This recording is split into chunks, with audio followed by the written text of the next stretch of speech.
Bueno, pues después de 5 décadas de carrera criminal, hoy pasa su primera noche bajo custodia, bajo resguardo de autoridades estadounidenses en los Estados Unidos. Ismael El Mayo Zambada, hoy detenido junto con, porque iban en el mismo avión, uno de los hijos del Chapo Guzmán, Joaquín Guzmán López. Luis Miguel González. Luis Miguel, ¿cómo estás? Encantado, buenas noches. Muy buenas noches, Rogelio Rodríguez Garduño. ¿Cómo estás, Rogelio? Un gusto, buenas noches. Muy buenas noches, Jorge Fernández Meléndez. Jorge. Manuel, Luis Miguel, Rogelio, un placer, como siempre. A ver, hay mucha confusión todavía, si lo detuvieron, operación, si se entregó, si hay un acuerdo. Lo que no he visto yo hasta ahora, Jorge, es una reacción del gobierno de México. Sí he visto el FBI a la DEA hablando, al propio secretario de Seguridad Interior de los Estados Unidos, Alejandro Mayorkas, pero sin darle mayor crédito hasta ahora a las autoridades mexicanas. ¿Qué sabemos de esta Yo creo que por lo que sabemos que las autoridades mexicanas se enteraron con nosotros cuando salió la noticia. No, creo que sí, yo estoy convencido que fue una entrega. Esas versiones de que iba a visitar el Mayo unas pistas, es inverosímil, no lo hacía antes, no lo va a hacer ahora a los 76 años. Difícil, ¿no? Que él revise las pistas. No sé, ¿para qué? ¿No? Es una versión del Wall Street Journal. Pero ni el Mayo ni el Chapo en su momento o ahora el Mencho no están en la operación cotidiana ya de los cárteles, están en otro tipo de labores y de eso se encarga su gente. Lo mismo que pensar que hubiera ido un operativo a matar a alguien, a recoger un alijo de droga.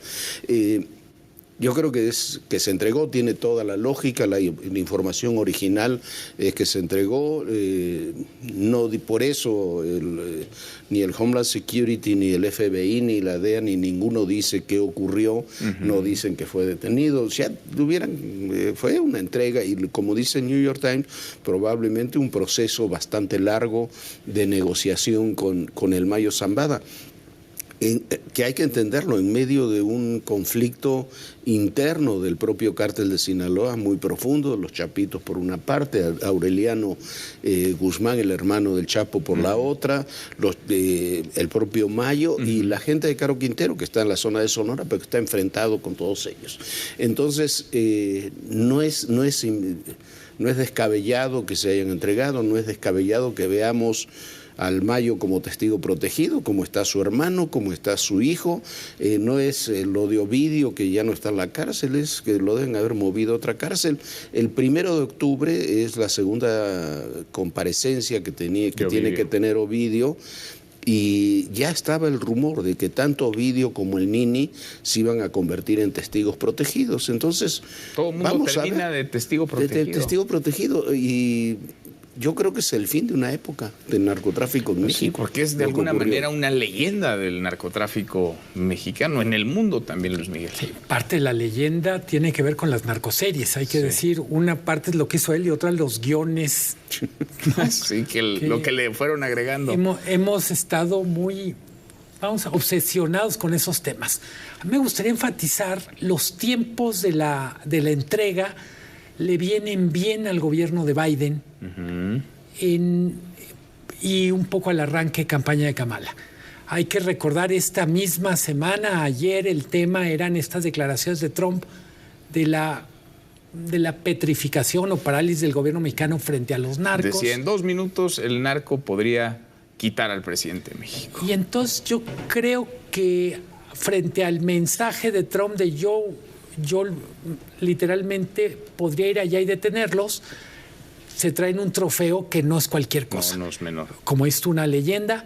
Entonces yo diría, es una carta para la campaña de Estados Unidos y también me queda claro que es un mensaje en México que no sé si es tanto de final de sexenio o de la próxima administración. ¿Cómo lo lees tú? Porque sí tiene implicaciones aquí, allá y en qué momento político. Además, acá en la transición, allá en la víspera de la elección. Por supuesto que allá, todo el gusto de estar por allá en esas tierras norteamericanas y el tema está efervescente, está muy polarizado, pero quiero poner en la mesa un tema. Los datos que tenemos es la aeronave, Bushcraft, que llega a un aeropuerto local. Sí. El aeropuerto de vuelo privado. Santa Teresa, allí en Doña Ana, una población de Nuevo México, no tanto de Paso, Texas. Y en ese aeropuerto no pueden haber operaciones internacionales. O sea, el cruce del espacio aéreo mexicano entre El Paso y Ciudad Juárez si entra un vuelo no controlado, te suben 2 casas y te bajan de inmediato. Entonces es una operación que habría que ver la información que nos da el Homeland Security, la FAA, la Federal Aviation Administration, para ver cuál era el plan de vuelo de ese avión. Los aviones no vuelan solitos. Si es que ese avión voló directo de México. O ya estaba en territorio norteamericano, como es una hipótesis que yo tengo. Que el vuelo fue un vuelo doméstico que se encontró en algún punto, quizá en el propio Paso, y del Paso hace el vuelo hacia este aeropuerto para realizar la entrega. Yo coincido con Jorge en su análisis que es una entrega, pero es una entrega a cambio de ¿qué? A cambio de fortalecer, por supuesto, la posición de Kamala Harris. Kamala Harris tenía en su contra el que no habían cuidado bien la frontera, que no habían trabajado en contra de los cárteles, y esta medida pues desarma por el momento cuando menos a Trump. Pero esta es una cuestión a cambio de que el Mayo es un gran negociador. El Mayo Zambada se caracterizó a lo largo de su vida por ser además manejador de los gobiernos, no solo mexicanos, sino de América Latina, y hasta podría decir que con los norteamericanos. Entonces, interesante. Déjenme interrumpirlos. A ver, tenemos en la línea telefónica a Mike Vigil, quien fuera jefe de operaciones de la DEA. Mike, gusto en saludarte. ¿Cómo estás? Buenas noches, un placer. Gracias por platicar con nosotros, Mike. ¿A qué te suena esto a ti? ¿Se entregó una operación entre el FBI, la DEA, un acuerdo? ¿Qué ves en esta detención o entrega de Ismael El Mayo Zambada, Mike? Bueno, yo creo que todavía se desconoce el motivo, pero yo creo que puede haber varios. Número uno, sabemos perfectamente bien que Mayo Zambada ya tiene años de estar enfermo. Él se mantenía en el triángulo de Dorado entre Chihuahua, Sinaloa y Durango. Y entonces no tenía acceso a médicos. Aparte de eso, yo creo que estaba cansado de estar así de fugitivo de las fuerzas de seguridad mexicanas y de los Estados Unidos. Y luego posiblemente hay un tercer motivo, que ya estaba cansado de estar en conflicto con otros carteles, especialmente el de Jalisco Nueva Generación. Y entonces todo eso causa una presión mental en cualquier individuo. Pero esto de que se entregó Mayo Zambada, yo creo que negoció. Él no se iba a entregar así a la brava, como se dice. Yo creo que negoció con la DEA, con el FBI y luego también con los fiscales federales, posiblemente para que no le dieran una condena de largo plazo. Pero de todas maneras él tiene 76 años de edad, solo que aunque le dieran 20, 25 años, para él esto fuera una cadena perpetua. Mayo Zambada ha estado en el narcotráfico por más de medio siglo. Entonces es uno de los capos más poderosos que ha tenido el mundo. Él era en realidad como Carlo Gambino del crimen organizado italiano, que nunca había tocado ninguna cárcel ni por un minuto, solo que era mucho más astuto que Chapo Guzmán. Él dijo en una entrevista con el jefe de proceso que esto iba a continuar después de que si él era capturado, que esto del narcotráfico iba a continuar, y tiene toda la razón.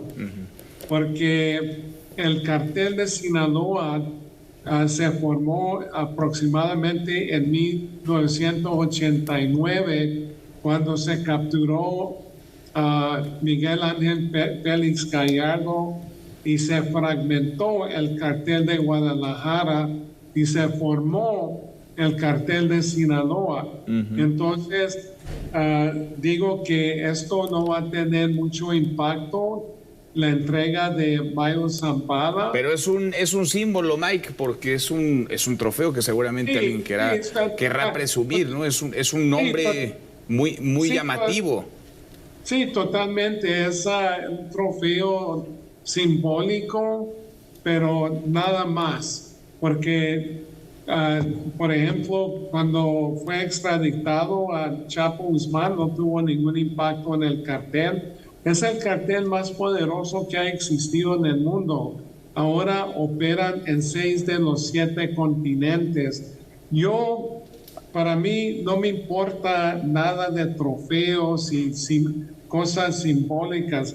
Para mí, lo importante es la desarticulación totalmente del cartel de Sinaloa, y la única manera que se va a lograr es detener o arrestar a las personas que protegen el cartel, las personas que manejan las células de lavado de dinero, las personas que manejan la logística y luego los líderes principales. Esto de detener a los capos no ha funcionado. En la época de Felipe Calderón se capturaron muchos de los capos principales o los mataron, y eso no tuvo ningún impacto. Entonces, no ves, digamos, que esto vaya al fondo, es un asunto simbólico que no transformaría la realidad abajo. ¿Te suena más a una entrega entonces, Mike? Sí, y la cosa, mira, que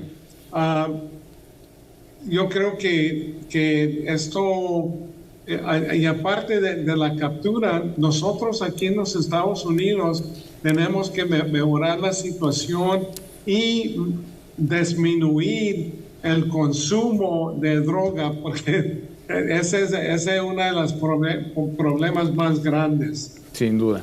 Mike, gracias por platicar con nosotros. Muchas gracias. Muchas gracias. Gracias, muy buenas noches, Jorge. Con lo que decías, ¿no? Una entrega difícil que fuera de otra yo creo manera. Que es imposible, y es una entrega de una negociación larga, pero difiero de Mike en un par de puntos que creo que son importantes.